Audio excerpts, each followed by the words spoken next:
नमस्कार, मैं हूं शम्स ताहिर खान और आप देख रहे हैं वारदात। 24 फरवरी को केरल की राजधानी तिरुवनंतपुरम में 23 साल के एक लड़के अफान ने सिर्फ 8 घंटे के अंदर कुल 5 कत्ल किए थे। कोशिश 6 कत्ल की थी, लेकिन अफान की अम्मी बच गई। हालांकि उनकी हालत अब भी नाजुक है। अब इस मास मर्डर की वजह को लेकर अफान ने जो खुलासा किया है, उसके मुताबिक असल में उसे कत्ल सिर्फ 3 ही करने थे, उन 3 लोगों के जिन्होंने उसके परिवार की मदद नहीं की थी। लेकिन बाकी के 3 कत्ल उसने इसलिए किए क्योंकि उन तीनों से उसे बेहद मोहब्बत थी।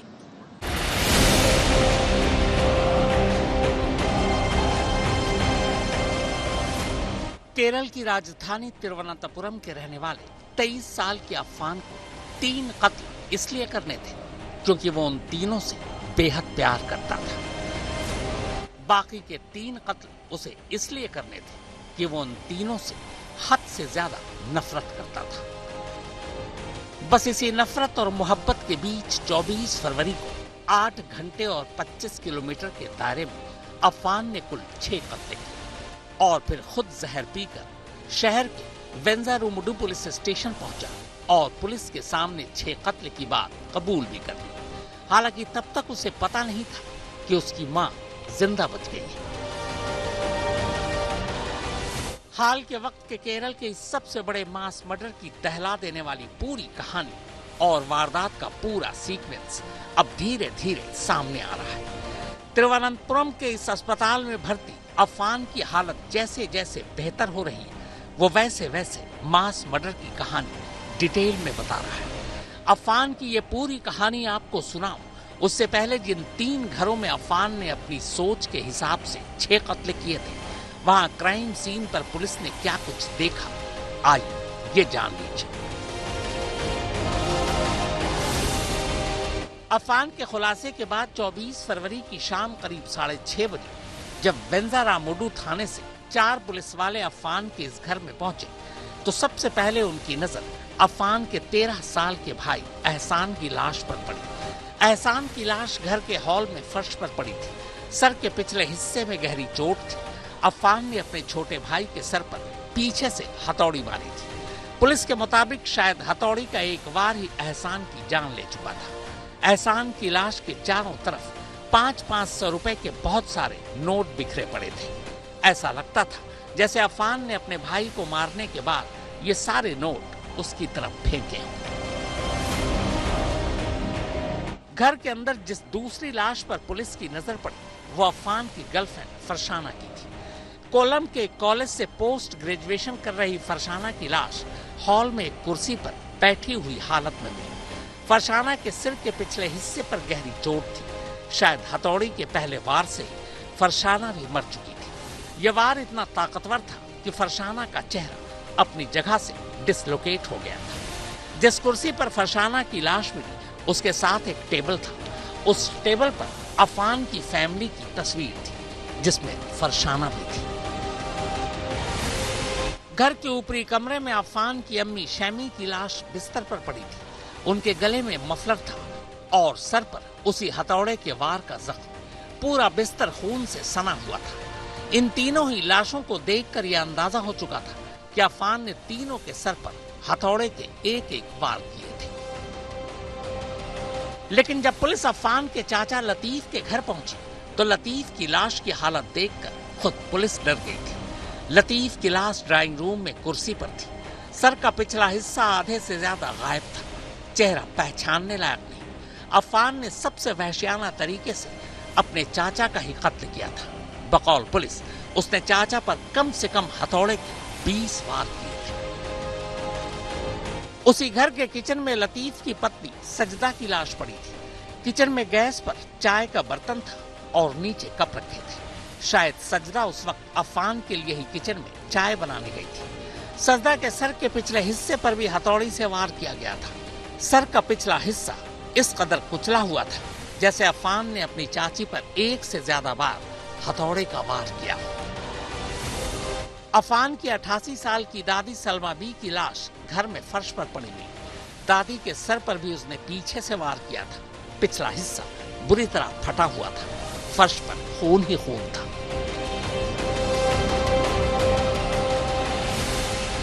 तो ये तो रही क्राइम सीन की आंखों देखी। अब आइए आपको बताता हूँ कि अब तक की पूछताछ में अफान ने इस मास मर्डर की क्या वजह बताई और सिलसिलावार उसने कैसे इन सारे कत्ल को अंजाम दिया। अफान के बयान के मुताबिक सबसे पहले सुबह 11 बजे के आसपास उसने अपनी अम्मी शैमी की घर के अंदर ही उन्हीं के शॉल से गला घोंटकर हत्या की। इसके बाद वो कमरे का दरवाजा बंद कर घर से बाहर निकल गया। घर से वो सीधे एक प्राइवेट मनी एक्सचेंज के दफ्तर गया। वहां से उसने सोना रखने के नाम पर 1400 रुपए उधार दिए। 1400 रुपए लेकर वो 3 अलग अलग दुकानों में गया। एक दुकान से उसने बैग खरीदा, दूसरे दुकान से उसने हथौड़ी और तीसरी दुकान से चूहे मारने वाली दवा। इसके बाद जब वो घर लौटा तो उसे लगा कि उसकी अम्मी की सांसें अब भी चल रही हैं। इसी के बाद उसने हथौड़ी से अपनी अम्मी के सर पर वार किया। अम्मी को मारने के बाद वो घर से करीब 20 किलोमीटर दूर पनगुड़ी इलाके में अपनी दादी के घर पहुंचा। दादी के सर पर भी हथौड़ी मारी और फिर उनकी नेकलेस लेकर वापस मनी एक्सचेंज के दफ्तर पहुंचा।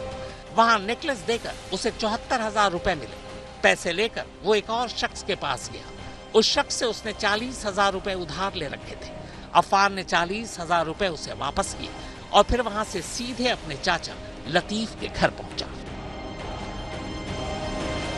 चाचा और चाची को उसने उसी हथौड़ी से मार डाला। फिर वहां से वो एक बार में गया। बार में शराब पीने के बाद बार से ही उसने अपनी गर्लफ्रेंड फरशाना को फोन कर उसे अपने घर आने को कहा। अफान बार से सीधे घर पहुंचा। तब तक फरशाना भी घर पहुंच चुकी थी। लेकिन इसी दौरान अफान का छोटा भाई एहसान भी स्कूल से घर लौट आया था। उसने अपने छोटे भाई को उसका पसंदीदा अरबियन फूड खरीदने के लिए ऑटो से बाहर भेज दिया। एहसान के बाहर जाते ही उसने कुर्सी पर बैठी फरशाना के सर पर पीछे से उसी हथौड़ी से जोर का वार किया।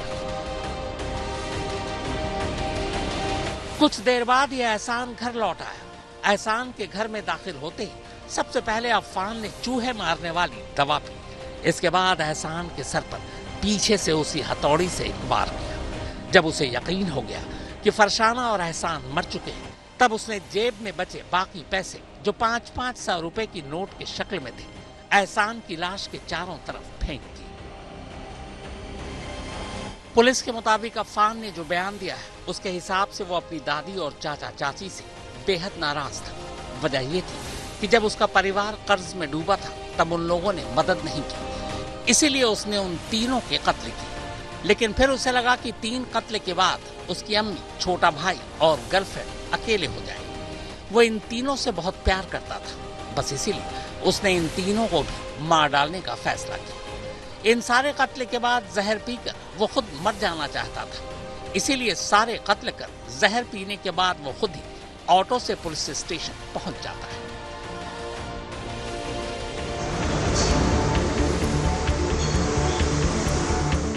यह केरल की राजधानी तिरुवनंतपुरम में मौजूद वेंजारामुड्डू पुलिस स्टेशन है। शाम के ठीक 6:15 बजे अमूमन शांत रहने वाले इस इलाके में तभी एक नौजवान पुलिस स्टेशन में दाखिल होता है। थाने में बैठे एक पुलिस वाले को सबसे पहले वो अपना नाम बताता है। अफान, उम्र 23 साल। इसके बाद वो कहता है कि वो अभी कुल 6 कत्ल करके आया। ये 6 कत्ल उसने सुबह 10 बजे से शाम 6 बजे के दरमियान 3 अलग अलग इलाकों में 3 घरों में किए। इससे पहले कि पुलिस उसकी बातों पर पूरी तरह यकीन कर पाती, तभी वो कहता है कि इस थाने से सबसे करीब खुद उसका अपना घर है, जहां इस वक्त 3 लाशें पड़ी हैं। थाने आने से पहले उसने घर के गैस सिलेंडर का नॉब ऑन कर दिया ताकि तीनों लाशों के साथ घर धमाके में उड़ जाए। इतना सुनते ही वेंजारामुड्डू थाने की पुलिस फौरन अपनी एक टीम अफान के बताए पते पर भेजती है। कुल 4 पुलिस वाले अफान के घर पहुंचते हैं। घर के दरवाजे का ताला तोड़कर पुलिस सबसे पहले किचन में दाखिल होती है। पूरे घर में सचमुच गैस की बदबू थी। गैस का नॉब ऑन था। पुलिस उसे फौरन बंद करती है। इसके बाद पुलिस घर के हॉल में पहुंचती है। हॉल में 13 साल के एक बच्चे की खून से लथपथ लाश पड़ी थी। यह अफान का छोटा भाई एहसान था। अब पुलिस हॉल के बराबर के कमरे के पास पहुंचती है। कमरा लॉक था। खिड़की के शीशे तोड़कर पुलिस कमरे में दाखिल होती है। अंदर एक महिला खून से लथपथ पड़ी थी, पर उसकी सांसें अब भी चल रही थी। यह महिला अफान की मां शाहिदा थी। अब पुलिस इन दोनों को फौरन एम्बुलेंस में अस्पताल भेजती है। इसके बाद पुलिस की टीम घर से लौट ही रही थी कि तभी अफान की एक बात अचानक उन्हें याद आई कि इस घर में उसने 3 कत्ल किए थे। पुलिस की टीम अब दोबारा घर में दाखिल होती है। घर की ऊपरी मंजिल पर पहुंचती है। यहाँ एक कमरे में खून से लथपथ एक लड़की की लाश पड़ी थी। ये लाश फरशाना की थी, अफान की गर्लफ्रेंड। अफान के घर पहुंची पुलिस की टीम अब फौरन थाने में मौजूद अपने सीनियर अफसरों को फोन कर ये बताती है कि अफान ने जो कुछ कहा है वो सच है। अलबत्ता लाशें 3 नहीं बल्कि 2 थी। अपनी जिस मां को अफान मुर्दा समझकर चला गया था वो अब भी जिंदा थी। थाने में अफान अब भी मौजूद था। अब सचमुच पुलिस हैरान थी। अफान की जानकारी सही निकली थी। अब पुलिस उससे पूछती है कि बाकी के 3 कत्ल उसने कहां किए और वो लाशें इस वक्त कहां हैं। अफान बिना घबराए अपने घर से 20 और 25 किलोमीटर दूर 2 और घरों का पता देता है। उन इलाकों की पुलिस को फौरन इतला दी जाती है। पहले पते पर जब पुलिस पहुंचती है तो वहां घर के अंदर 80 साल की एक बुजुर्ग महिला की खून से लथपथ लाश पड़ी थी। यह अफान की दादी थी, शाहिदा भी। अब बारी उसके बताए आखिरी पते को परखने की थी। पुलिस की टीम उस पते पर भी पहुंचती है। वो घर भी बंद था। पुलिस दरवाजा तोड़कर अंदर दाखिल होती है। घर के अंदर खून से लथपथ 2 लाशें पड़ी थी, लतीफ और उनकी बीवी सजदा की। यह अफान के सगे चाचा और चाची थे। अफान की कही हर बात अब तक सच निकली। अब बारी अफान को हिरासत में लेने की थी। अफान अब भी इसी थाने में मौजूद था, लेकिन इससे पहले कि पुलिस उसे गिरफ्त में ले पाती, अफान थाने के अंदर ही चूहे मारने वाली दवा पी जाता है। वो इसे अपने साथ छुपा कर लाया था। पुलिस जब उसे गिरफ्तार करने की बात बताती है तब वो कहता है कि वो पहले ही जहर पी चुका है और अब वो भी मरने जा रहा है। इतना सुनते ही बदहवास पुलिस फौरन उसे गाड़ी में डालकर अपने साथ इस अस्पताल के ट्रॉमा सेंटर में ले जाती है। मर्डर कमिट करने के बाद उसने पॉइजन खा लिया था, पॉइजन कंज्यूम किया था और उसको भी अभी ट्रीटमेंट के लिए पुलिस ने मेडिकल कॉलेज में शिफ्ट किया गया है। उसकी माँ की कंडीशन बहुत क्रिटिकल है, बहुत सीरियस है और उसका क्वेश्चनिंग अभी पूरी तरह से कंप्लीट नहीं किया है। फिलहाल अफान की हालत बेहतर है। बहुत मुमकिन है कि अगले 24 घंटे में उसे अस्पताल से छुट्टी मिल जाए और फिर पुलिस उसे गिरफ्तार कर ले। अफान की अम्मी की तबीयत में भी सुधार हो रहा है। मैं इस वक्त उस घर के बाहर हूँ जहाँ पे मर्डर हुई है। 3 घरों में 3 लोकेशन में ये मर्डर कमिट किया है और पहला अटेम्प्ट अफान है। इस आदमी का नाम है अफान और अफान ने पहला अटेम्प्ट उसकी माँ को मारने की कोशिश की। उसके बाद उसकी ग्रैंड मदर पिता की माँ की हत्या की। उसके बाद उसकी पापा की बड़े भाई और उनकी पत्नी, इन दोनों का हत्या की। उसके बाद वापस आके उनके घर में उसकी गर्लफ्रेंड और उसकी छोटे भाई है, 13 ईयर ओल्ड छोटे भाई है, इन दोनों की हत्या की। पुलिस का इन प्राइमरी असम्पशन है कि ये एक फाइनेंशियल क्राइसिस की वजह से कमिट किया था, लेकिन बहुत ब्रूटली ये हत्या की है। तो क्या कुछ साइकोलॉजिकल प्रॉब्लम्स थी, क्या एग्जैक्ट रीजन है, इसके बारे में भी अभी पुलिस इंट्रोगेशन कर रहे हैं। लेकिन इसकी डिटेल स्टेटमेंट, अक्यूज की डिटेल स्टेटमेंट लेना बहुत ज़रूरी है इस केस में। तो पुलिस ने ये कहा था कि कुछ समय में, जब वो ठीक होगी उस समय में, कुछ समय में उसकी डिटेल स्टेटमेंट रिकॉर्ड करेंगे और उसके बाद पता चलेगी कि क्या असल में क्या हुआ, क्योंकि ये अब्रॉड में थी, उसकी पापा के साथ काम कर रही थी और कुछ दिन पहले केरला वापस आके ये हत्या की है। तो क्या कुछ रीजंस थी, अगर काम करने की जगह पे कुछ प्रॉब्लम्स थी क्या, इस सब के बारे में अभी इंट्रोगेशन होना है। तो लेकिन ये ये अटेम्प्ट और एक मास मर्डर हुई है केरला में, और ये सारे लोगों के लिए, पूरी स्टेट को बहुत शॉकिंग न्यूज़ है। कैमरामैन टिंकू राजशेखर के साथ शिवी मोल, तिरुवनंतपुरम, आज तक। अफान की अम्मी का कैंसर का इलाज चल रहा था। इलाज पर काफी पैसे खर्च हो चुके थे। शुरू में दादी और फिर चाचा ने उनकी मदद भी की, लेकिन बाद में इन लोगों ने अपने हाथ खींच लिए। उधर अफान के वालिद दम्माम में कर्ज में डूबे हुए थे। बस इन्हीं सब वजहों को लेकर अफान ने ये सारे कत्ल किए।